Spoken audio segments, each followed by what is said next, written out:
Hoje a gente vai falar de um inseto que, olha, todo mundo conhece, mas quase ninguém entende de verdade: o escaravelho. O que será que ele representa? Garanto que a resposta vai muito, mas muito além do que a gente imagina.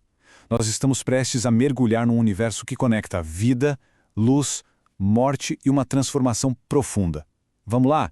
Pensa rápido, escaravelho. O que aparece na sua cabeça? Talvez um bicho qualquer andando no jardim? Ou, quem sabe, alguma coisa a ver com o Egito Antigo, certo? Bom, a ideia aqui é virar essa percepção de cabeça para baixo e descobrir o que realmente se esconde por trás desse inseto. Pois é, essa costuma ser a ideia geral.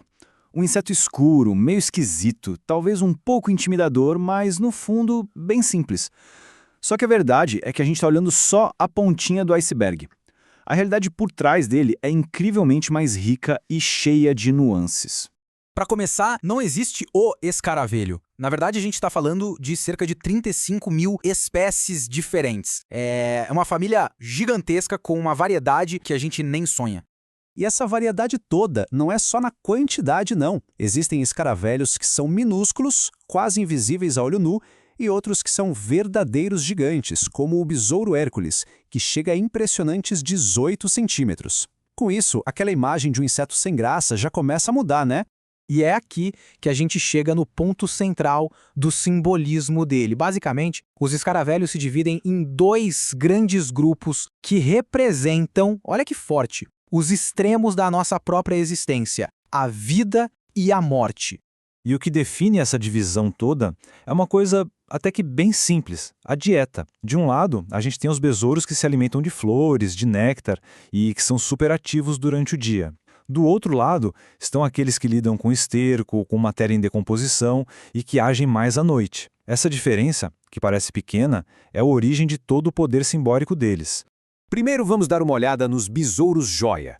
O nome já diz tudo. As carapaças deles são iridescentes, brilham em tons de ouro, azul, verde metálico. Parecem joias vivas da natureza, sério. E como eles vivem entre as flores, se alimentando de pólen sob a luz do sol, eles naturalmente se tornaram um símbolo da vida, da pureza e de tudo que é luminoso e belo. Agora, no extremo oposto, a gente encontra os besouros da escuridão, tipo o famoso rola-bosta. Eles trabalham com aquilo que foi descartado: esterco, carniça, matéria podre. Por isso, o simbolismo dele está ligado à morte, aos finais de ciclo e à nossa sombra, que é um termo da psicologia para aquilo que a gente deixa para trás ou que já não serve mais.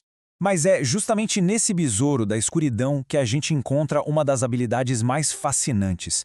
A capacidade de navegação dele vai muito além da biologia. Ela se torna uma metáfora poderosíssima sobre como a gente pode encontrar o nosso próprio caminho. A tarefa dele parece simples: rolar uma bola de esterco que serve de alimento e de ninho para longe da pilha inicial, fugindo da competição. Mas para fazer isso em linha reta, sem se perder, ele precisa navegar.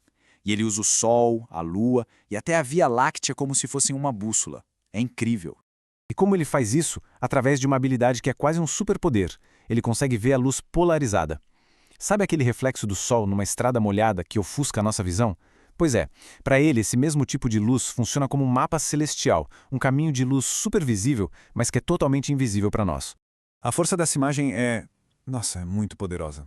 O escaravelho mostra que, mesmo na escuridão ou no meio de um brilho que segue a gente, podem existir guias, podem existir caminhos de luz. Ele literalmente vê um caminho onde a gente não vê absolutamente nada. Isso faz a gente pensar: que luzes nós usamos para nos guiar quando nos sentimos perdidos?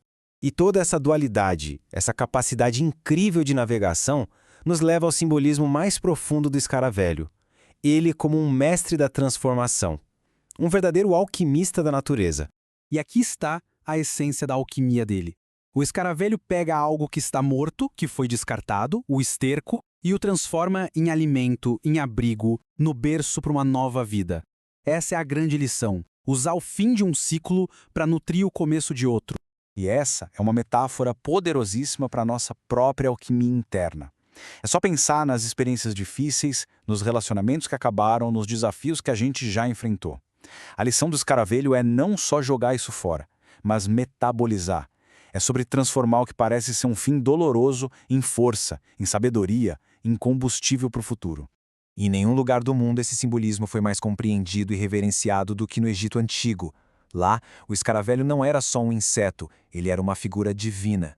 Os egípcios eram ótimos observadores. Eles viam o besouro empurrando sua bola de esterco e enxergavam ali uma imagem do deus Khepri, que rolava o sol pelo céu todo dia, garantindo o nascer de um novo amanhecer. E quando eles viam as larvas surgindo do esterco, como se fosse do nada, associavam ao deus criador Atum, que se criou a si mesmo a partir do caos. Por causa de tudo isso, o escaravelho se transformou no amuleto mais popular de toda a história do Egito, provavelmente. A imagem dele era usada para absolutamente tudo, como selo pessoal em propaganda política de Faraó e, claro, como um talismã poderoso de boa sorte e proteção. Mas existe um tipo específico de amuleto de escaravelho que tinha um propósito muito mais importante. Um que estava ligado diretamente à jornada da alma para a eternidade. Era o chamado escaravelho coração. No julgamento final, o coração da pessoa era pesado numa balança contra a pena da verdade e da justiça. Para garantir um resultado favorável, esse amuleto era colocado sobre o peito da múmia. A inscrição nele era, na verdade, um feitiço que pedia ao próprio coração para não confessar nenhum pecado, garantindo que ele ficasse levinho na balança do destino. Era basicamente um hack divino para a vida eterna. Usava-se o poder máximo de renascimento do escaravelho para, digamos, substituir a falibilidade do coração humano e garantir a passagem para o paraíso. Então, no fim das contas, a mensagem do escaravelho fica bem clara, né? Ele é um guia para a gente entender a dualidade da vida e da morte, um navegador que lembra que existem caminhos de luz mesmo na escuridão e o símbolo máximo do poder de transformar um fim num novo e poderoso começo.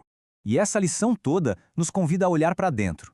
Se o escaravelho consegue transformar o que foi descartado em vida nova, que esterco em nossas próprias jornadas, as dificuldades, as perdas, as experiências passadas, a gente pode transformar em ouro para o nosso crescimento?